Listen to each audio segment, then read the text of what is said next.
Subscribe now and press the bell icon. Never miss an update.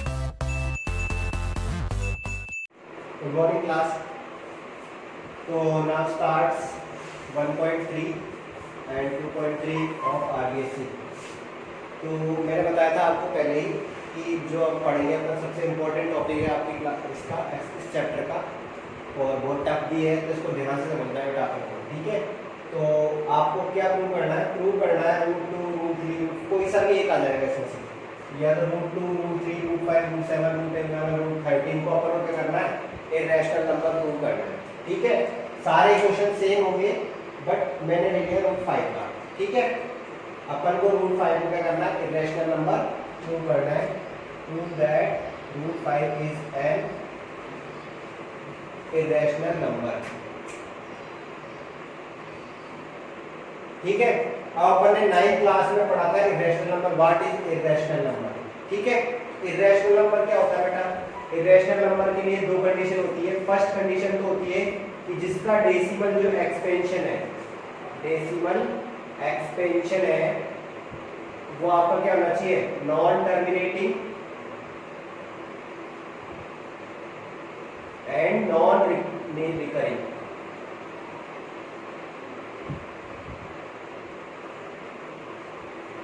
ठीक है। जिसका decimal expansion क्या होता है? नॉन टर्मिनेटिंग और नॉन रिकरिंग होता है, वो इररेशनल नंबर कहलाते हैं। और नॉन स्क्वायरिंग रूट वैल्यू, जैसे अपना √2 हो गया, √3 हो गया, √5 हो गया, √7, यानी इसके अंदर प्राइम नंबर जिसका अपन स्क्वायर रूट फाइंड आउट नहीं कर सकते हैं, इसका स्क्वायर रूट अपन फाइंड आउट नहीं कर सकते हैं, वो क्या कहलाते हैं? अपने इररेशनल नंबर कहलाते हैं, ठीक है। तो अपन को क्या करना है? इसमें से कोई सा भी एक नंबर आ जाएगा, उसको अपन को क्या करना है? इररेशनल नंबर प्रूव करना है, ठीक है। तो अपन इसके लिए अपन एक तरह का तरीका यूज करते हैं, उसको बोलते हैं अपन क्वाड्रेटरी, ठीक है। उसको उसमें क्या होता है? अपन उल्टा लेके चलते हैं। जैसे अपन को क्या करना है? इररेशनल नंबर प्रूव करना है, तो अपन क्या मानते हैं? पहले इसको अपन रैशनल नंबर मानते हैं, ठीक है। जैसे सपोज दैट एक पर्सन है, एक पर्सन ये है, ये पर्सन कह रहा है कि ये एक रैशनल नंबर है, और ये पर्सन कह रहा है कि ये एक इररेशनल नंबर है, ठीक है। तो अपन को पता कैसे लगेगा कि ये कौन सा नंबर है? तो अपन क्या करेंगे? अगर इस इररेशनल वाले नंबर को अगर अपन उल्टा प्रूव कर दे कि गलत है, अगर अपन ये प्रूव कर दे कि ये गलत बोल रहा है, तो इसका मतलब ये वाला सही हो जाएगा अपने आप। तो अपन इस तरह से करेंगे, अपन इसको कि अपन पहले क्या मान लेंगे? इसको एक रैशनल नंबर मान लेंगे। रैशनल नंबर मान लेंगे तो अगर अपन रैशनल नंबर इसको प्रूव नहीं कर सके तो इसका मतलब क्या होगा? ये इररेशनल नंबर होगा, ठीक है। तो अपन को क्या मानना है? जो भी अपन नंबर को इररेशनल नंबर प्रूव करेंगे उसको सबसे पहले क्या मानेंगे? अपन उसको सबसे पहले मानेंगे अपन एक रैशनल नंबर, रैशनल नंबर मानेंगे। रैशनल नंबर के बाद अगर उसको अपन रैशनल नंबर प्रूव नहीं कर पा रहे तो उसका मतलब क्या हो जाएगा? वो इररेशनल नंबर हो जाएगा। तो सबसे पहले अपन ने क्या मान लिया? √5 को एक रैशनल नंबर मान लिया। अब रैशनल नंबर क्या होता है?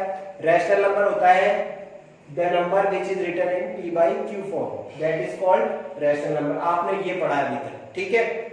पर इस थोड़ी डेफिनेशन को थोड़ा सा और एक्सपेंड करते हैं अपन। p एंड p/q फॉर्म में होते हैं, ठीक है, ये तो पता है। q is not equal to 0, ये भी आपने पढ़ा है। बट इसमें जो p और q होते हैं वो क्या होते हैं? को प्राइम नंबर्स होते हैं। क्या होते हैं? को प्राइम नंबर्स। अब को प्राइम नंबर्स, व्हाट इज को प्राइम नंबर्स? को प्राइम नंबर होता है बेटा जिसमें दोनों का जो नंबर है, दोनों जो नंबर है उनमें जो कॉमन फैक्टर होगा वो क्या होगा? 1 होगा। यानी जैसे सपोज दैट 2/3 है और एक है अपना 4/6, तो 2 और 3 ये दोनों का अगर अपन कॉमन फैक्टर निकालें, जैसे सपोज दैट 2 के अगर अपन फैक्टर करेंगे तो क्या आएगा? 2 × 1, और इसके कॉमन फैक्टर करेंगे क्या आएगा? 3 × 1। तो कॉमन फैक्टर क्या आ रहा है? 1 ही आ रहा है। तो यानी 2 और 3 इसमें क्या हो गया? को प्राइम नंबर हो गया। जिसका HCF अगना क्या आता है? 1 आता है, उसको बोलते हैं अपन को प्राइम नंबर। या अपन कह सकते हैं कि जो प्राइम नंबर्स होते हैं उनको p/q फॉर्म में लिखा होता है तो वो दोनों को प्राइम नंबर कहलाते हैं, ठीक है। तो को प्राइम नंबर कौन से थे? जिनका कॉमन फैक्टर 1 होता है।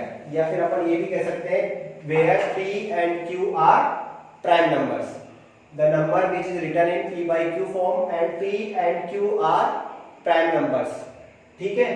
अब प्राइम नंबर्स का मतलब क्या हो गया? कि इसमें कोई भी कॉमन फैक्टर नहीं होगा 1 के अलावा।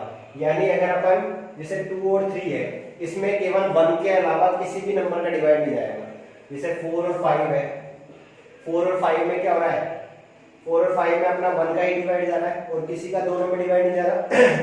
जैसे अपन 4 और 6 लेते हैं तो इसमें अपना 1 का डिवाइड भी जा रहा है और 2 का भी जा रहा है, तो ये अपना को-प्राइम नंबर नहीं होंगे, यानी 1 के अलावा दोनों में किसी का डिवाइड नहीं आना चाहिए, वो होते हैं अपने को-प्राइम नंबर्स। ठीक है, तो को-प्राइम नंबर्स कौन से होते हैं, जिनमें केवल 1 का डिवाइड जाता है, उन नंबर्स को क्या बोलते हैं अपन, को-प्राइम नंबर्स होते हैं। ये हमेशा नंबर्स किस में होते हैं, पेयर्स में होते हैं। ठीक है, तो अपन ने क्या मान लिया, p/q फॉर्म, ये एक रैशनल नंबर था, तो रैशनल नंबर को अपन क्या लिखते हैं, p/q फॉर्म में लिखते हैं, तो इसलिए मैंने इक्वल टू क्या कर दिया, p/q, क्योंकि ये भी रैशनल नंबर है, ये भी क्या होता है, रैशनल नंबर होता है, इसलिए इसके इक्वल में लिख दिया, where p and q are coprime numbers. ठीक है, फिर मैंने क्या किया, अब अपन इसको क्या करेंगे, q को इधर ट्रांसफर करेंगे, इधर ट्रांसफर करेंगे तो मल्टीप्लाई हो जाएगा, स्क्वायरिंग ऑन बोथ साइड। अब अपन क्या करेंगे, इसका स्क्वायर करेंगे दोनों साइड, तो यह क्या हो जाएगा, q का स्क्वायर हो जाएगा, √5 का स्क्वायर करेंगे तो 5, और यहाँ पे p का स्क्वायर करेंगे तो p²। तो ये इक्वेशन नंबर क्या हो गई अपनी फर्स्ट। यहाँ तक क्लियर है। इसके बाद अपन को क्या करना है, हर नंबर को जिसका भी अपन को रैशनल नंबर प्रूव करना है, उसमें यही करना है कि उसको p/q फॉर्म, p/q ले लो या a/d भी ले सकते हैं अपन। फिर इसको जब ट्रांसफर करेंगे, फिर दोनों तरफ स्क्वायर कर देंगे, तो ये अपनी फर्स्ट इक्वेशन आ गई। अब यहाँ से समझने वाली बात है, तो देखो यहाँ पे ये नंबर अपना क्या हो रहा है, 5q², 5 से मल्टीप्लाई हो रहा है। अब 5 से मल्टीप्लाई हो रहा है, यानी ये 5 से डिविजिबल हो, कोई सा भी नंबर ले लो, जैसे मैंने लिया 2 ले लिया। अब 2 नंबर अगर अपन 5 से मल्टीप्लाई है, तो यानी ये पूरा नंबर क्या होगा, 5 से डिविजिबल भी होगा, कोई सा भी ले लो। यहाँ पे मैंने 3 ले लिया, अगर ये 5 से मल्टीप्लाई हो रहा है, तो ये क्या होगा, 5 से डिविजिबल भी होगा, तो यानी ये नंबर क्या हो रहा है, 5 से डिविजिबल हो रहा है। अब 5 से डिविजिबल हो रहा है ये वाला नंबर, तो इसकी वैल्यू किसके बराबर है, p² के बराबर है। इस पूरे की वैल्यू किसके बराबर है, p² के बराबर। अगर ये वाला 5 से डिविजिबल है, तो ये वाला नंबर भी 5 से डिविजिबल है, क्योंकि इसके इक्वल में, अगर ये दोनों वैल्यू इक्वल में है, तो इसका मतलब जितनी वैल्यू इसकी है उतनी ही वैल्यू इसकी भी है, तो यानी ये 5 से डिविजिबल हो रहा है, तो ये भी 5 से डिविजिबल होगा। तो मैंने यहाँ पे ये लिखा है, in equation first 5q² is divisible by 5, यानी 5q² किससे डिविजिबल है, 5 से डिविजिबल हो रहा है, तो इसके इक्वल में p² है, तो p² भी क्या होगा, 5 से डिविजिबल होगा, p² is also divisible by 5। तो अपन क्या लिख सकते हैं कि अगर ये p² अपना 5 से डिविजिबल हो रहा है, p² क्या हो रहा है, 5 से डिविजिबल हो रहा है, तो p भी क्या होगा, 5 से डिविजिबल होगा। वो अपना अकॉर्डिंग टू थ्योरम 1.3 आपको दे रखी है, उसमें है कि अगर कोई नंबर, जैसे सपोज दैट आपका 2 का स्क्वायर है, 2 का स्क्वायर है, अगर 2 का स्क्वायर 2 से डिवाइड हो रहा है, तो 2 भी तो 2 से डिवाइड होगा, यानी 5 का स्क्वायर 5 से डिविजिबल है, तो 5 भी तो 5 से डिविजिबल होगा। तो इस तरह से वो थ्योरम है अपनी कि अगर कोई किसी नंबर का स्क्वायर किसी नंबर से डिविजिबल है, तो वो नंबर भी क्या होगा, 5 से डिविजिबल होगा अकॉर्डिंग टू थ्योरम 1.3। ठीक है, इसके बाद अपन को ये वाली लाइन लिखना इंपॉर्टेंट है, जरूरी भी है। ठीक है, तो आपने क्या लिखा है, वापस से समझ लो इसको कि 5q² अपना जो ये नंबर है 5 से मल्टीप्लाई हो रहा है। अब 5 से मल्टीप्लाई हो रहा है, यानी 5 से डिविजिबल भी होगा। अब 5 से डिविजिबल होगा, तो मैंने यहाँ पे लिखा है equation first 5q² is divisible by 5, तो यानी ये नंबर पूरा क्या हो रहा है, 5 से डिविजिबल हो रहा है। अब 5 से डिविजिबल हो रहा है, तो इसकी वैल्यू किसके बराबर है, इसके बराबर है। तो जब ये नंबर 5 से डिविजिबल हो रहा है, तो ये नंबर भी क्या होगा, 5 से डिविजिबल होगा। तो यहाँ पे लिखा सो p² is also divisible by 5, तो यानी p² भी क्या हो जाएगा, 5 से डिविजिबल हो जाएगा। अब थ्योरम 1.3 में क्या है कि कोई भी नंबर का स्क्वायर किसी नंबर से डिविजिबल है, तो उसका स्क्वायर हटा देंगे तो भी वो नंबर क्या होगा, उस नंबर से डिविजिबल होगा। तो अपन यहाँ पे लिखेंगे d कैंसिल है, p² इज डिविजिबल बाय 5, यानी p² जब 5 से डिविजिबल हो रहा है, तो p भी क्या होगा, 5 से डिविजिबल होगा। ठीक है, क्लियर है। इसके बाद अपन ने क्या माना, अपन ने माना दैट p = 5c, ये अपन को मानना है। ठीक है, अब अपन ने इसमें c क्या है, एक कांस्टेंट है। अब आप पूछोगे सर कि 5 से मल्टीप्लाई क्यों किया। अब देखो बेटा, ये नंबर क्या था, 5 से डिविजिबल था p, अपन ने लिखा ना p is also divisible by 5, तो ये नंबर 5 से डिविजिबल है, तो इसको भी तो 5 से डिविजिबल बनाना पड़ेगा। 5 से डिविजिबल बनाने के लिए इसको मैंने 5 से मल्टीप्लाई कर दिया, ठीक है। इसके बाद मैंने क्या किया, स्क्वायरिंग ऑन बोथ साइड, दोनों तरफ स्क्वायर करेंगे तो p square equal to 25c square.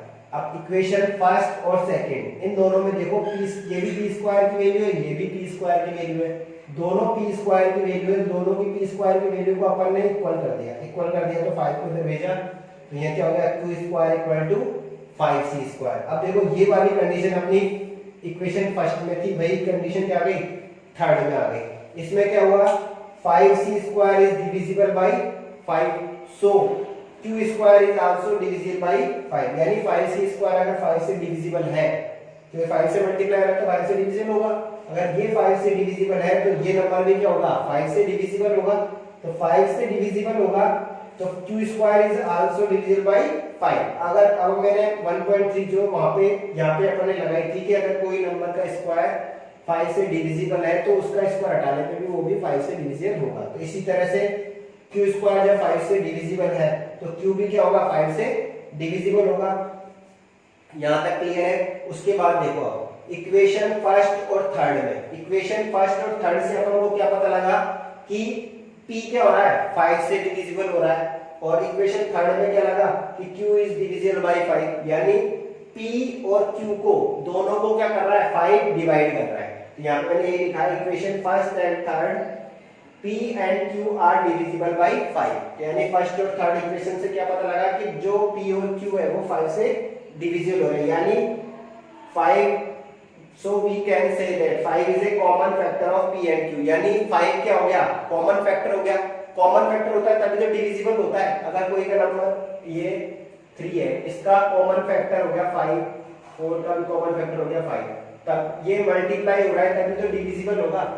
अगर ये डिविजिबल ये मल्टीप्लाई नहीं होगा तो डिविजिबल कैसे होगा, तो यानी क्या हो गया 5 p और q का क्या हो गया कॉमन फैक्टर, यानी 5 इससे भी मल्टीप्लाई हो रहा है और इससे भी मल्टीप्लाई हो रहा है। अब मल्टीप्लाई हो रहा है वो डिविजिबल है दोनों नंबर। अब मैंने यहाँ पे देखो इक्वेशन फर्स्ट और थर्ड में यही पता लग रहा है कि जो p और q है वो 5 दोनों को क्या कर रहा है डिवाइड कर रहा है। अब डिवाइड कर रहा है यानी 5 क्या हो गया कॉमन फैक्टर हो गया, कॉमन फैक्टर हो गया। तो मैंने स्टार्टिंग में आपको बताया था p और q अपन ने पहले स्टार्टिंग में क्या माने थे को प्राइम नंबर, यानी p और q में किसी का डिवाइड नहीं जाएगा ओनली 1 के अलावा। बट यहाँ पे क्या हो गया इन दोनों इक्वेशन से कि 5 का डिवाइड दोनों में जा रहा है, यानी अपन ने जो माना था स्टार्टिंग वो क्या माना था गलत माना था। So our hypothesis is wrong, यानी आवर इसको अपन ने जो माना था पहले उसको बोलते हैं हाइपोथेसिस, या फिर अपन इसको इमेजिनेशन भी बोल सकते हैं कि जो अपन ने माना था वो क्या माना था रॉन्ग माना था। Our imagination is wrong, so we can say that is root 5 is a irrational number. ठीक है, क्लियर है कि जो अपन ने पहले माना था वो क्या माना था गलत, इसलिए रूट 5 क्या है इरेशनल नंबर है।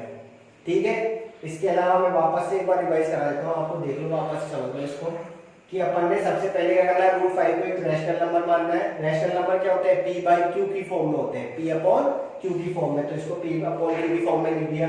और जहाँ पे p और q क्या है को प्राइम नंबर, p और q को प्राइम है, तो p और q को प्राइम नंबर होता क्या है को प्राइम नंबर वो होता है जिसमें केवल 1 का ही डिवाइड जाता है और इसके अलावा किसी का डिवाइड नहीं जाता दोनों। तो इसको फिर मैंने इधर ट्रांसफर किया, ये आ गया, इसका एक स्क्वायर किया दोनों तरफ तो ये आ गया। अब यहाँ पे अपना 5q स्क्वायर क्या है 5 से डिविजिबल है, तो ये जब नंबर 5 से डिविजिबल है तो इसकी वैल्यू इसके बराबर है, तो ये नंबर भी क्या होगा 5 से डिविजिबल होगा। अब ये नंबर 5 से डिविजिबल है p स्क्वायर, तो p भी क्या होगा 5 से डिविजिबल होगा बाय थ्योरम 1.3। थ्योरम में अपना ये है कि कोई भी किसी भी नंबर का स्क्वायर अगर किसी नंबर से डिविजिबल है तो इसका स्क्वायर हटाने पे भी वो नंबर वापस से उसी से डिविजिबल होगा। फिर अपन ने क्या मान लिया एक p को 5c के इक्वल मान लिया, c अपना एक कांस्टेंट है 5 से इसलिए मल्टीप्लाई किया क्योंकि ये 5 से डिविजिबल है, इसलिए इसको 5 से डिविजिबल बनाने के लिए इसको 5 से मल्टीप्लाई किया। इसका स्क्वायर करेंगे दोनों तरफ से स्क्वायर कर दिया। अब इक्वेशन फर्स्ट और सेकंड के अकॉर्डिंग अपन ने इन दोनों को क्या करेंगे, ये भी p स्क्वायर की वैल्यू है ये भी p स्क्वायर की वैल्यू है, इन दोनों को अपन ने क्या कर दिया इक्वल कर दिया। इक्वल करने पे ये वैल्यू आ गई, अपनी ये वाली वैल्यू क्या है 5c स्क्वायर 5 से डिविजिबल है, तो q स्क्वायर भी क्या हो गया 5 से डिविजिबल हो गया। अब q स्क्वायर 5 से डिविजिबल है तो यानी q भी क्या होगा 5 से डिविजिबल होगा अकॉर्डिंग टू थ्योरम 1.3। अब अपना फर्स्ट और थर्ड में क्या पता लग रहा है कि जो p और q है वो दोनों क्या हो रहे हैं 5 से डिविजिबल हो रहे हैं। दोनों 5 से डिविजिबल हो रहे हैं, तो अपन ने जो माना था स्टार्टिंग में, क्या माना था कि पी और क्यू क्या है, कोप्राइम नंबर। कोप्राइम नंबर क्या होता है, जिसमें 1 के अलावा किसी का डिवाइड जाता है, पर इसमें पी और क्यू में किसका डिवाइड जा रहा है, 5 का डिवाइड जा रहा है, यानी अपन ने जो माना था वो क्या माना है, गलत माना है। सो our hypothesis is wrong, so we can say that is root 5 is a irrational number। ठीक है, अब इसको एक बार आप वापस से कर लेना दूसरा एग्जांपल लेके, ठीक है, ओके।